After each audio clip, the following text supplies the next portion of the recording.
5-6 questions అడుగుతారు. So మీరందరూ కూడా ఆన్సర్ చేయాలి. ఎస్.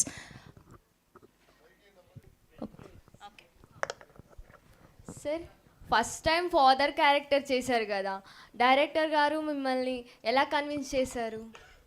కన్విన్స్ ఏముంది, అది కథే. అండ్ నేను ఆల్రెడీ ఫాదరే కాబట్టి సో పెద్ద లైవ్ అనిపించలేదు. ఫీల్ అయ్యావా? లేదు సార్. చాలా మంది అమ్మాయిలు ఫీల్ అయి ఉంటారు ఆబ్వియస్గా. Okay, next question.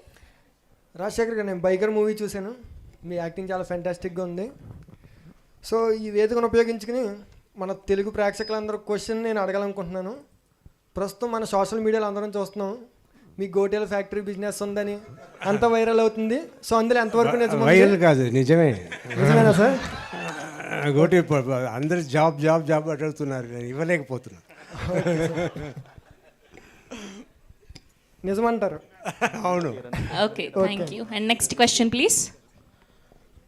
మైక్ ఎవరి దగ్గర? డైరెక్టర్ గారికి ఈ క్వశ్చన్. Yeah sir, congratulations first of all మీ అందరికి.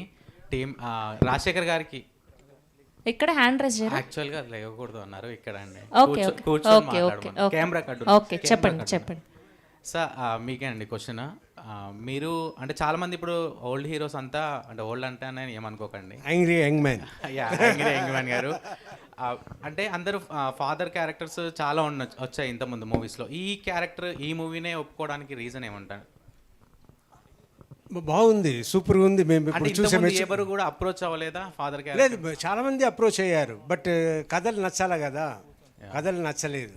Villain కానీ ఇక్కడ చెప్పగానే నాకు స్టోరీ నచ్చింది, ఐ మీన్ నా క్యారెక్టర్ నచ్చింది. అలాగే నేను మంచి క్యారెక్టర్ చేయాలంటే సినిమాను బాగుంటేనే కదా రేపు నా క్యారెక్టర్ బయటపడుతుంది, సక్సెస్ అయితేనే కదా.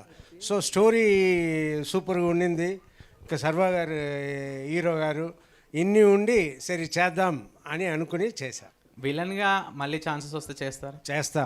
Yeah, పెద్ద చూడాలని villain. ఉంది సార్ మాకు. అవును, నేను పెద్ద villain. Thank you sir, thank you so much. Okay, and next question please. నమస్తే సార్. సార్, డైరెక్టర్ గారి క్వశ్చన్ ఇది. అంటే ఇప్పుడు టాలీవుడ్లో బైకర్ లాంటి ఫిలిం ఇప్పటి వరకు రాలేదు. అంటే ఇలాంటి ఫిలిం ఒక హీరోకి ఎలా మీరు ఒప్పించారు? కథ చెప్పి ఒప్పిస్తా, ఇంకెలా కథే చెప్తారు, బేసిక్ లేదు.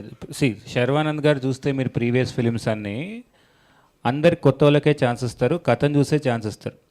ఓకే, ఇక్కడ మనం ఏదో అన్న ఇలా తీస్తా